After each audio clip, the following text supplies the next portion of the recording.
নমস্কার বন্ধুরা, AJP creation with রান্নাঘরে আপনাদের সকলকে স্বাগত জানিয়ে শুরু করছি আর একটি নতুন পর্ব। আজ আরও একটি মজাদার নতুন ইন্টারেস্টিং রেসিপি নিয়ে হাজির হয়েছি আপনাদের সামনে। এই রেসিপিটা আপনাদের জন্যে দারুণ হেল্পফুল হতে চলেছে, কারণ এই সজনে শাকের রেসিপিটা খেলে অনেক রোগ নিরাময় হয়। চলুন তাহলে আর বেশি দেরি না করে রেসিপিটি শুরু করা যাক। আর রেসিপিটি শুরু করার আগে প্রত্যেকবারের মতো আপনাদের কাছে একটাই অনুরোধ, ভিডিওটা একটু স্কিপ না করে প্রথম থেকে শেষ পর্যন্ত দেখতে থাকুন এবং রেসিপিটি ভালো লাগলে অবশ্যই একটা লাইক করে চ্যানেলটিকে সাবস্ক্রাইব করে রাখার অনুরোধ রইল।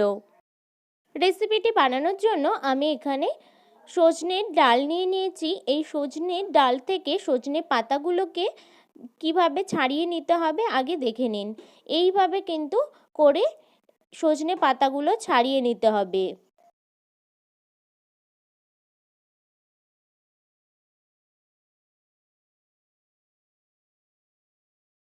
এইভাবে করে সমস্ত সজনে পাতাগুলোকে কিন্তু বেছে নিতে হবে।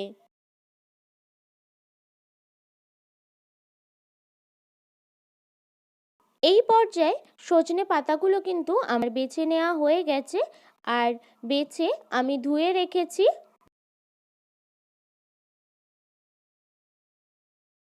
প্রথমে সজনে পাতাগুলোকে সিদ্ধ করে নেওয়ার জন্য আমি এখানে কড়াইতে জল গরম হতে বসিয়ে দিয়েছিলাম।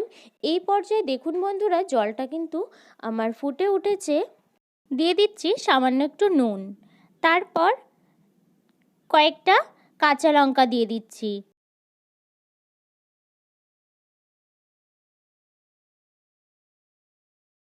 এই পর্যায়ে জলটা পুরোপুরি ফুটে উঠলে দিয়ে দিচ্ছি বেছে ধুয়ে রাখা সজনে পাতাগুলো।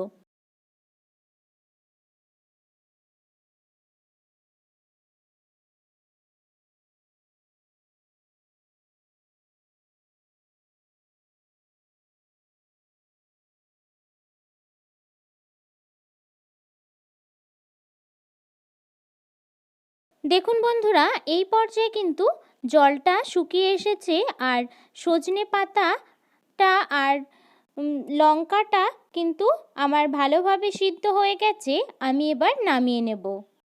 এই পর্যায়ে আমি একটা থালাতে নামিয়ে নিয়েছি, আর লঙ্কাগুলোকে আর শাকটাকে কিন্তু আলাদা করে নিয়েছি। এটাকে কিছু সময় একটু ঠান্ডা হতে দেব।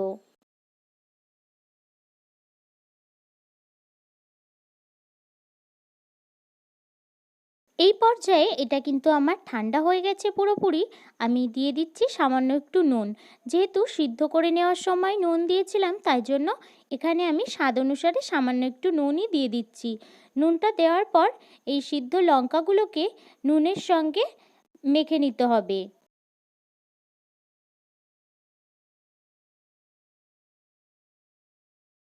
লঙ্কাটা কিন্তু আমার নুনের সঙ্গে মেখে নেওয়া হয়ে গেছে। এবার এই শাকটার সঙ্গে কিন্তু মিশিয়ে নিতে হবে।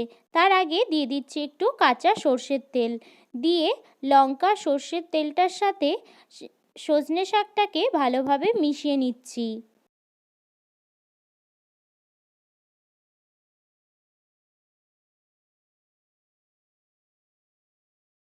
শাকটা কিন্তু আমার সমস্ত কিছুর সঙ্গে ভালোভাবে মিশিয়ে নেওয়া হয়ে গেছে। দিয়ে দিচ্ছি একটু ম্যাগি মশলা। ম্যাগি মশলাটা দেওয়ার পর ভালোভাবে আবারও কিন্তু আরও একবার মিশিয়ে নেব। আপনারা যদি অসুস্থ রোগীর জন্য এটা বানান, তাহলে কিন্তু ম্যাগি মশলাটা বাদ দিয়ে দিতে পারেন।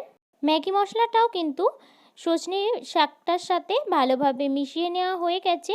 আমি এখানে পরিবেশনের জন্য রেডি করে নিয়েছি। এই সজনে শাকটা কিন্তু আমার রেডি হয়ে গেছে। এই রেসিপিটা যেমন সুস্বাদু, তেমনি শরীরের পক্ষে খুবই উপকারী একটা রেসিপি। কোনো সুগার পেশেন্ট বা কোনো হার্টের রোগী যদি এই সজনের পাতা শাক এইভাবে বানিয়ে খান, আশা করি আপনাদের উপকার হবে।